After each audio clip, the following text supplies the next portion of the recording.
Thanks for joining us. We wanted to do things a little differently today and talk about some of the recent news coming out of Apple, the customer message from Tim Cook about the FBI asking them for help busting into terrorist iPhone from the San Bernardino attack of December of 2015. And we thought it would be good if we got a couple of strategists on here and just had a little roundtable discussion. I'm just here for the banter. Oh. Some afternoon soap opera kind of stuff. No, podcasts are all about banter. Yeah, thanks, guys. I really appreciate it. And here we go. Hello and welcome to Device Squad, the Propellix Enterprise Mobility Podcast. Device Squad, fighting crimes against enterprise mobility around the world. Bad UI, frustrating user experiences, poorly conceived mobile strategies, we defeat them all. This podcast series will cover all aspects of enterprise mobility, including strategy, development, design, testing, and more.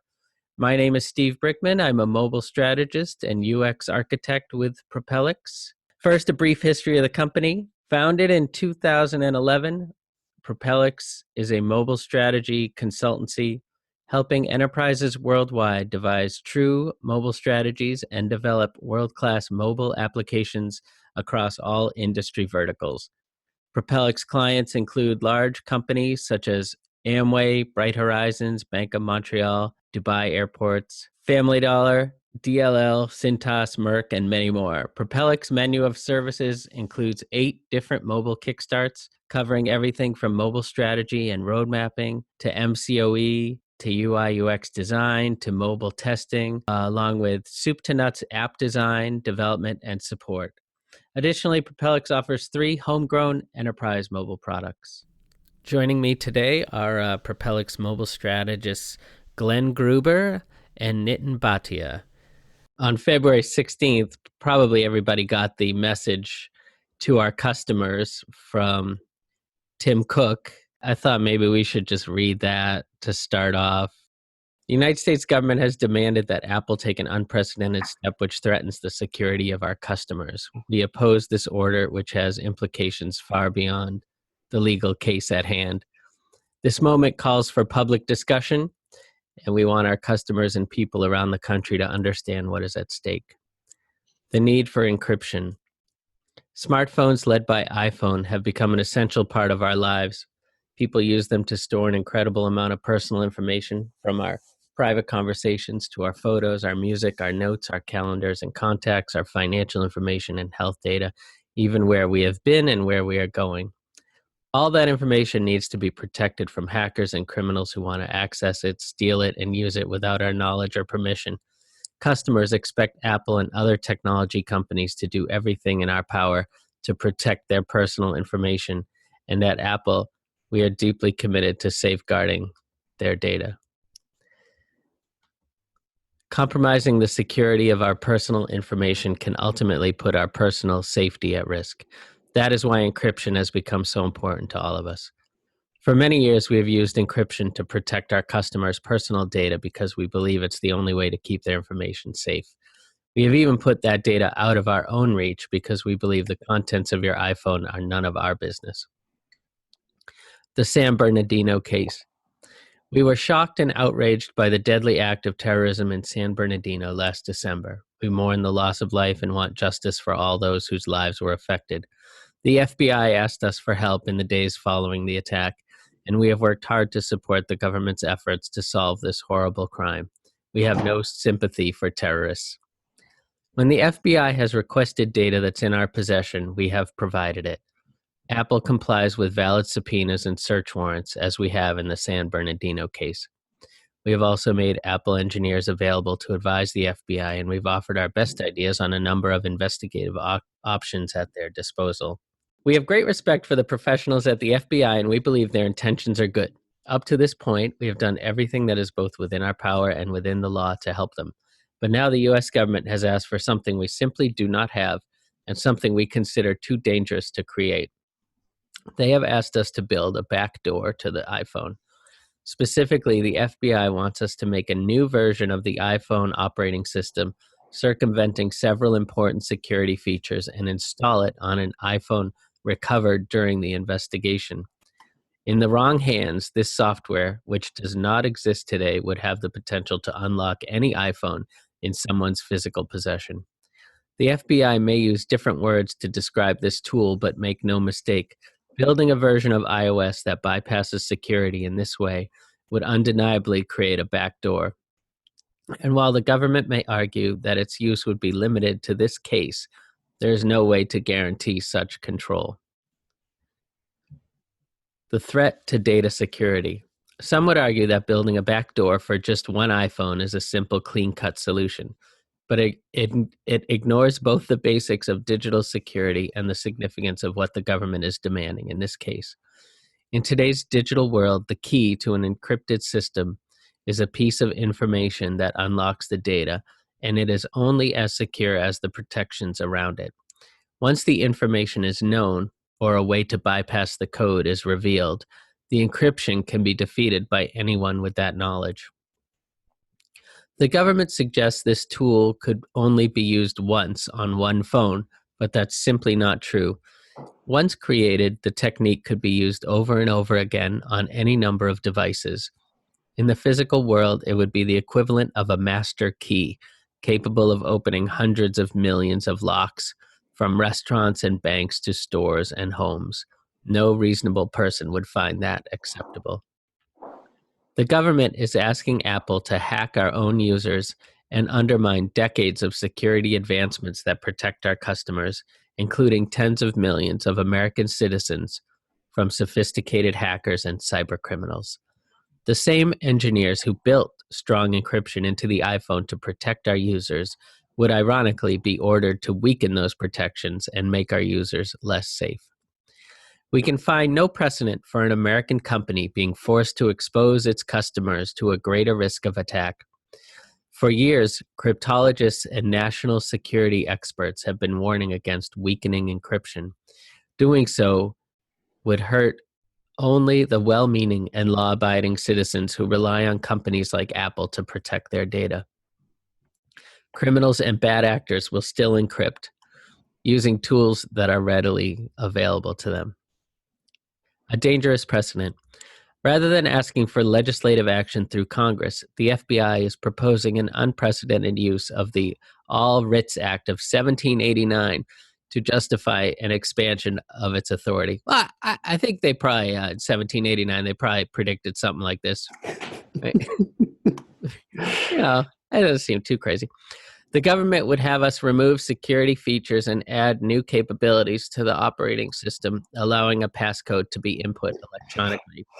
This would make it easier to unlock an iPhone by, quote, brute force, trying thousands or millions of combinations with the speed of a modern computer. The implications of the government's demands are chilling. If the government can use the All Writs Act to make it easier to unlock your phone, it would have the power to reach into anyone's device to capture their data. The government could extend this breach of privacy and demand that Apple build surveillance software to intercept your messages, access your health records or financial data, track your location, or even access your phone's microphone or camera without your knowledge. Opposing this order is not something we take lightly. We feel we must speak up in the face of what we see as an overreach by the U.S. government. We are challenging the FBI's demands with the deepest respect for American democracy and a love of our country. We believe it would be in the best interest of everyone to step back and consider the implications. While we believe the FBI's intentions are good, it would be wrong for the government to force us to build a backdoor into our products.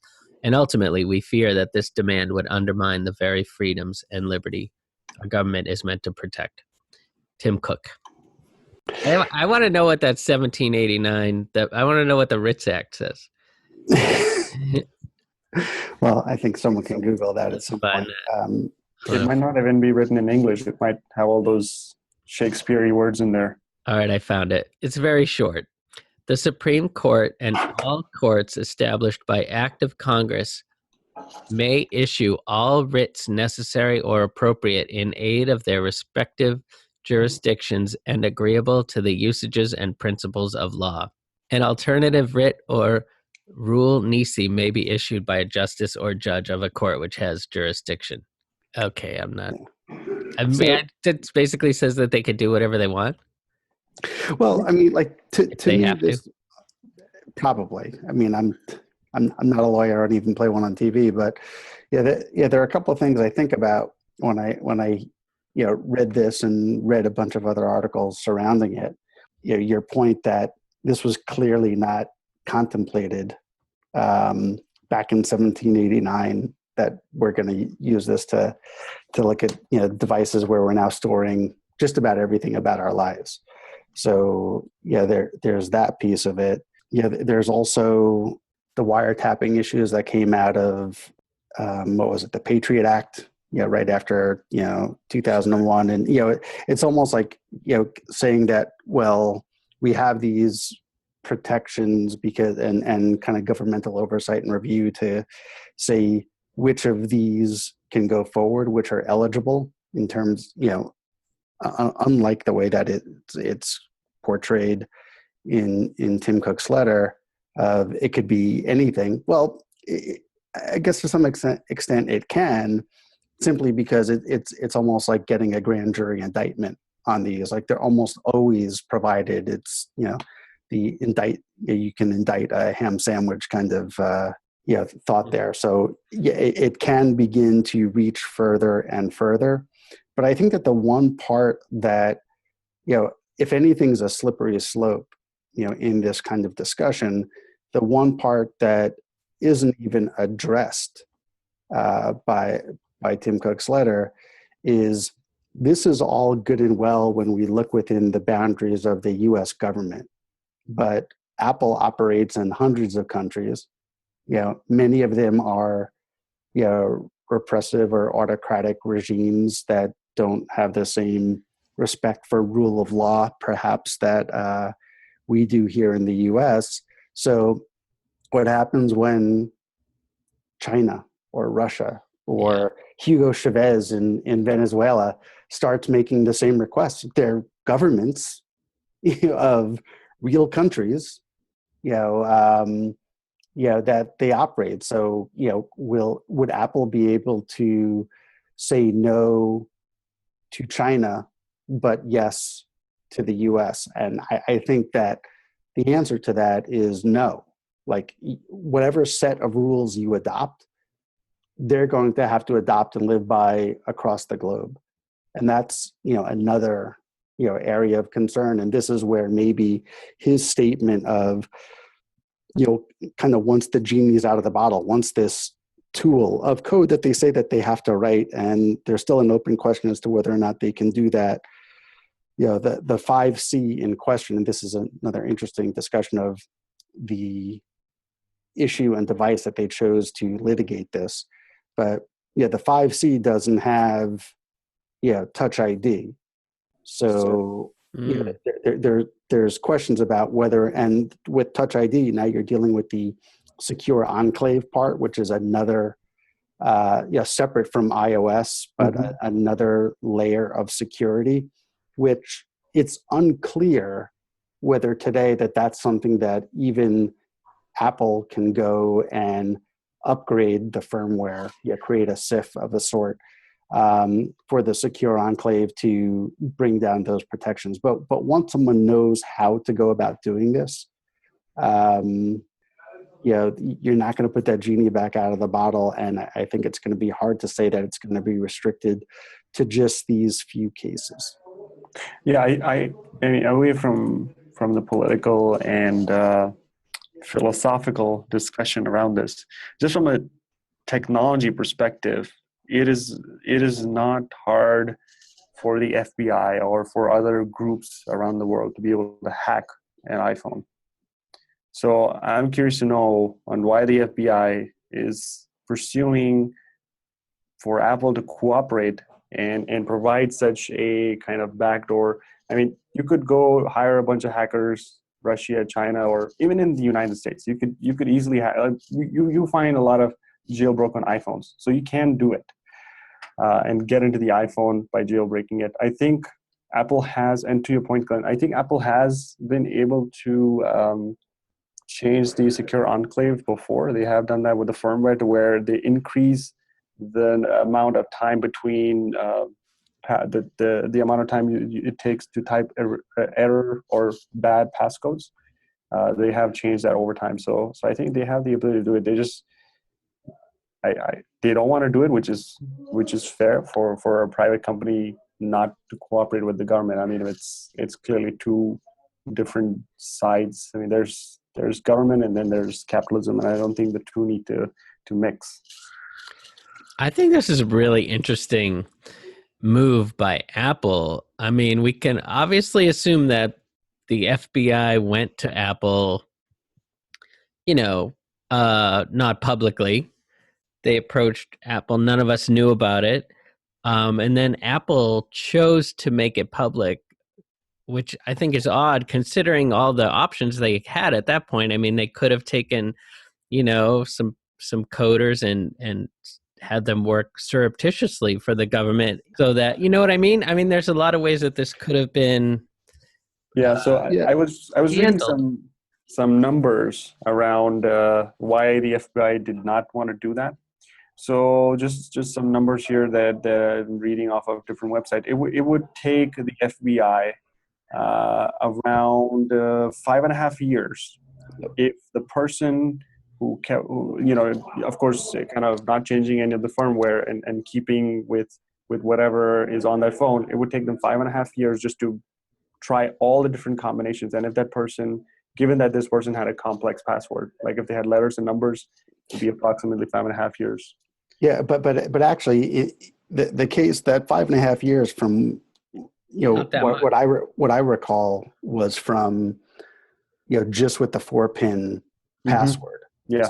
So that is so again, we're staying with the 5C, which does have iOS 8 or 9 on it. I forget which one, but it's still that smaller password. I mean, now with Touch ID and with iOS 9, you can have almost as long of a password as you want.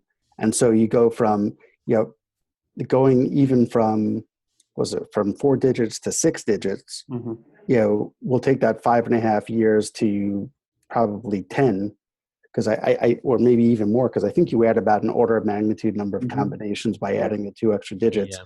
But you could even do, like the same kind of complex passwords that have all sorts of different, characters, and it can be more than 6, with iOS 9, which now the fact that you have Touch ID, you can make it as complex as you want because you almost never put it in again. Now you can be at really extensive timeframes, which, now, in this case, the guy is dead. It's done. So there's not that same time crunch as opposed to, what would happen in a Jack Bauer 24 type episode where you're in an active case and you're trying to prevent something. The 5.5 years, let alone the 10 or more that it would take to otherwise crack it, is useless at that point. Congressman Lou, a Democrat from Los Angeles County, issued a statement yesterday. I just want to read that as well. Yeah, and by the way, before you read that, he's one of 4 members of Congress that has a computer science degree. So he actually kind of knows what he's talking about, as opposed to most everyone else who you'll hear on TV. Yeah. And it says he's also the author of the Encrypt Act of 2016. So he writes, the terrorist attack in San Bernardino was horrific, and the tragic loss of innocent lives demands a strong response. I have several deep concerns, however, about the unprecedented court order that forces Apple to create software it does not have in order to provide a backdoor way to weaken its smartphone encryption system. This FBI court order, by compelling a private sector company to write new software, is essentially making that company an arm of law enforcement. Private sector companies are not and should not be an arm of government or law enforcement. This court order also begs the question, where does this kind of coercion stop? Can the government force Facebook to create software that provides analytic data on who is likely to be a criminal? Can the government force Google to provide the names of all people who searched for the term ISIL? Can the government force Amazon to write software that identifies who might be suspicious based on the books they ordered? Forcing Apple to weaken its encryption system in this one case means the government can force Apple or any other private sector company to weaken encryption systems in all future cases. This precedent-setting action will both weaken the privacy of Americans and hurt American businesses. And how can the FBI ensure the software that it is forcing Apple to create won't fall into the wrong hands?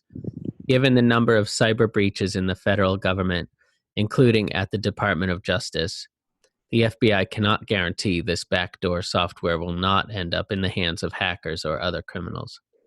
The San Bernardino massacre was tragic, but weakening our cybersecurity is not the answer. Terrorism succeeds when it gets us to give up our liberties and change our way of life. We can take common sense security measures without trampling on privacy rights. The funny thing is, given the Patriot Act, I assumed that the government was already doing a lot of this stuff. So it's kind of refreshing to at least see that apparently not. Well, yeah, and the other part of it, like for some of the things they talked about in terms of like the Google searches or Facebook or whatever, I mean, all the FBI I think would probably need to do is just to buy keywords. Yeah, Yeah, the same there you information anyways. Right.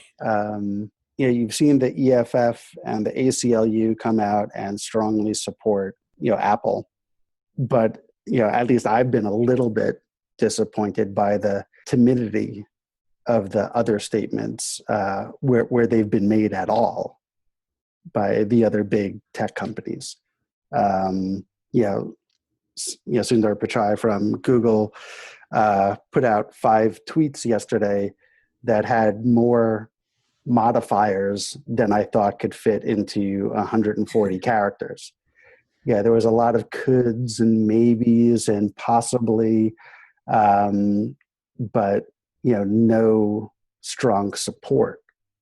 Which is a little bit troubling for me, but given kind of Google's business model, I can see why maybe that they're not quite as tough on privacy as the position that Apple's taking, but also maybe to be fair, what we're talking about here of on-device security is very different than security and ownership of information that's in the cloud.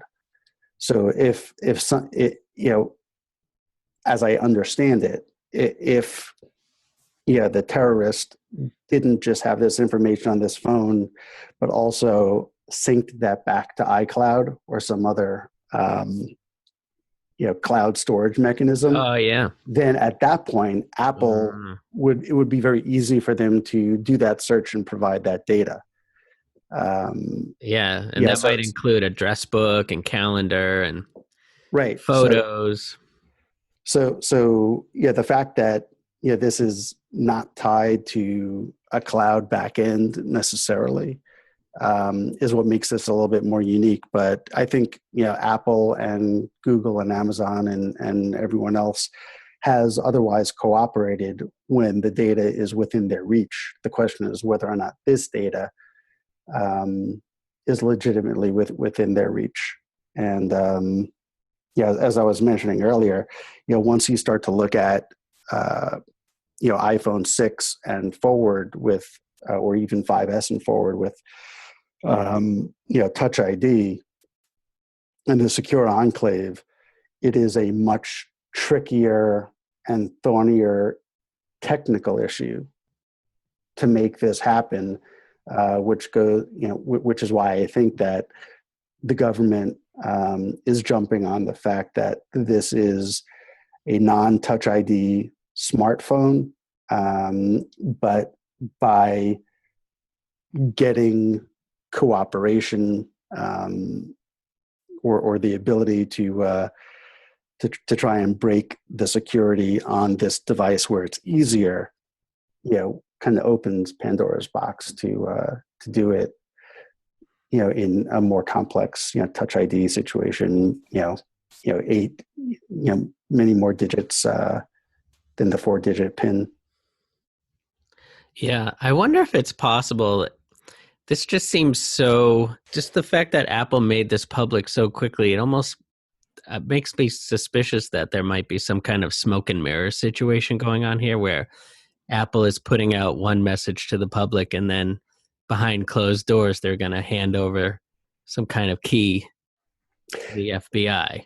Yeah. I don't know about it, Nitin or any other guys. I actually I can't see that happening because, secrets never stay a secret. And, more than anything else, I think that would destroy any level of trust between, Apple and its customers, which is one of the kind of big reasons why they have such strong loyalty. So I would have a hard time seeing that.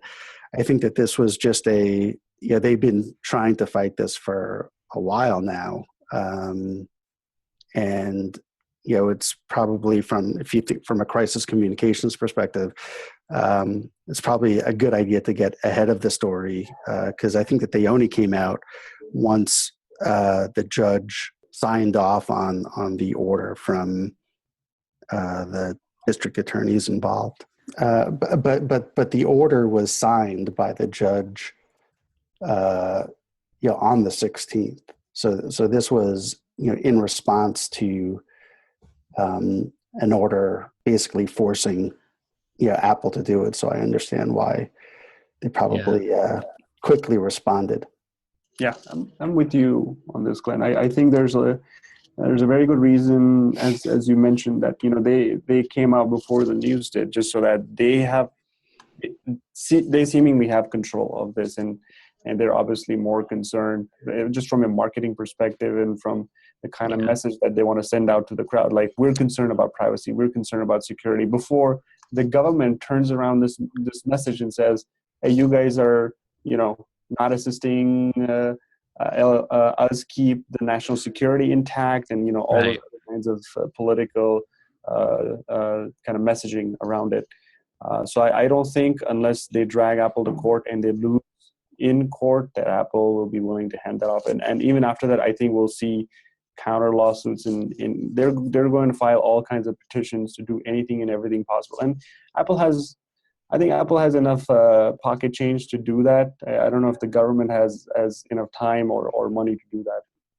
Oh, they can always raise the taxes on Apple and then have all the time and money that they need. But but I don't know. It's interesting on this because as it gets politicized, you've seen people like Trump and some of the other. Particularly from the GOP, who are typically the pro-business folks, but who are also the big anti-terrorist, tough-on-crime folks, not taking Apple's side here. So it's an interesting one. And the question is whether or not, by rule of law, whether or not Apple can even win. Because as crazy as the fact that you're looking at a law from 1789 to base a decision on, the way it's written, it's obviously been easy to be interpreted by, the first judge to say that this is proper. So, you never know whether or not Apple ends up being compelled in some form or fashion to assist. Yeah, and I wonder if things would be different if, like, a Bush was still in the White House. He would say that Apple was aiding and abetting the enemy. Well, I mean, I think maybe. Yeah, Trump has probably said, almost as much, but I don't think Obama's chimed in on this one yet. I think he's wisely staying out of it.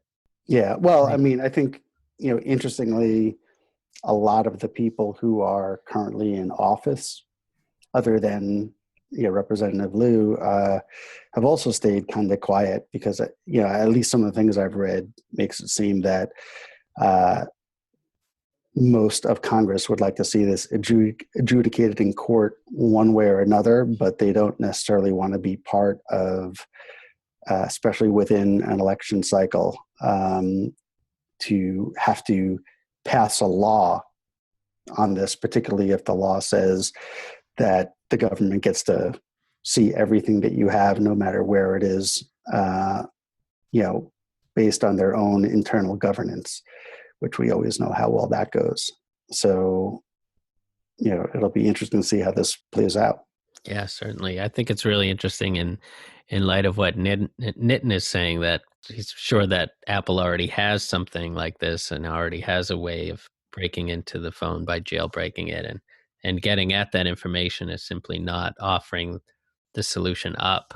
I think also Nitin's point is it's not just Apple may or may not have it. They're claiming in the letter that they don't, but there's been enough people who have jailbroken phones and enough hackers out there that it's almost surprising that someone already isn't doing this. And this is why, selecting this device but opening Pandora's box, maybe it's more possible to do on a pre-Touch ID phone, but this is the way that they want to then have the right to force Apple to unlock the secure enclave and get into the newer devices. Yeah, and this could also be kind of that call it the milestone kind of case that could open up the doors to every other tech, like the back door to every other tech company. This could be the ruling that would essentially define the path forward. And I think if maybe I'm reading into this too much, but I think the FBI is purposely pushing this issue instead of going about another way. They wanted to see if they can exercise this law in a way to where today it's Apple, but tomorrow, as a congressman pointed out, it could be any other tech company. Yeah, sure. I think it's interesting that it seems to me that those who are always railing against big government are the same people who are also most in favor of letting the government access this information.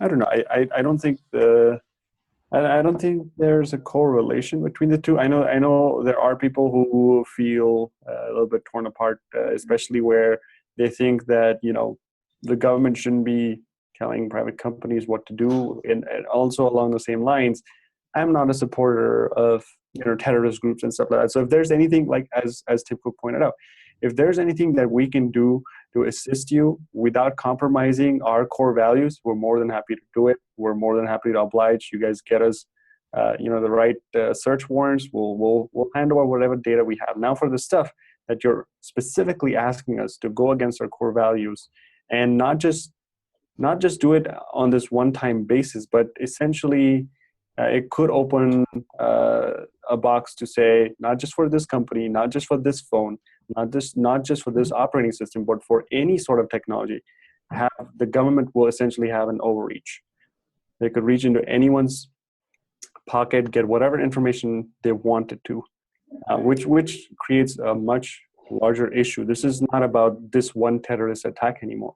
We're talking about millions, and as Glenn pointed out, millions and billions of people around the world use the iPhone. So what about other countries? How do they feel about opening the kind of creating this backdoor? Yeah, opening the Pandora's box. Yeah. So actually, just as an interesting thing, I was as we were on the phone, I was taking a look on Twitter, and I saw that Edward Snowden just tweeted a couple hours ago that former NSA CIA director Hayden, who, as he writes, wiretapped everyone in America for Bush, says that FBI's Apple order is dangerous. So there's a link to he's ex NSA, ex CIA chief.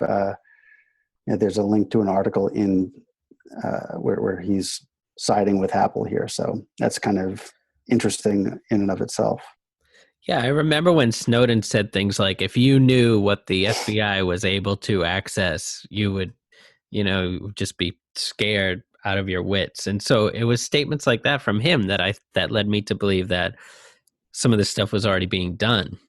But he made it sound like, all of our web browsing and all that was all being captured already. Right, but that's stuff that's in the cloud. Again, that's the big differential here, is that we're talking that on-device security and only on-device information for stuff that's synced back to the cloud. I wonder if there is a way to get at that data, but just going through like an iCloud backup, and if there's a different legalities involved with that. Yeah. It'll be interesting to see if that's an approach that gets pursued. Glenn and Nitin, thanks for having the fortitude to come on and give your 2 cents. My pleasure. I can't wait to get audited from this podcast. Yeah, thanks for pulling this together, Steve. I think, at the end of it, I think it would be beneficial to step back and really kind of understand what the underlying issue is, and because there's a lot of, well, the code is really not asking for this, and Apple is really not doing this, and there's no, like, I saw a lot of that even on our internal channels yesterday, where we did not clearly understand what the court was asking Apple for. And Apple, in their letter to the customers, was also pretty vague in terms of what the court or the FBI was asking for. So I think to understand exactly what they were asking for and be able to then determine to say, yeah, this is ethical or not ethical. Right. Exactly. Tim Cook is saying that they're asking for sort of a master key that could be used to unlock any phone, basically. Yeah. Hundreds of millions of locks, he says.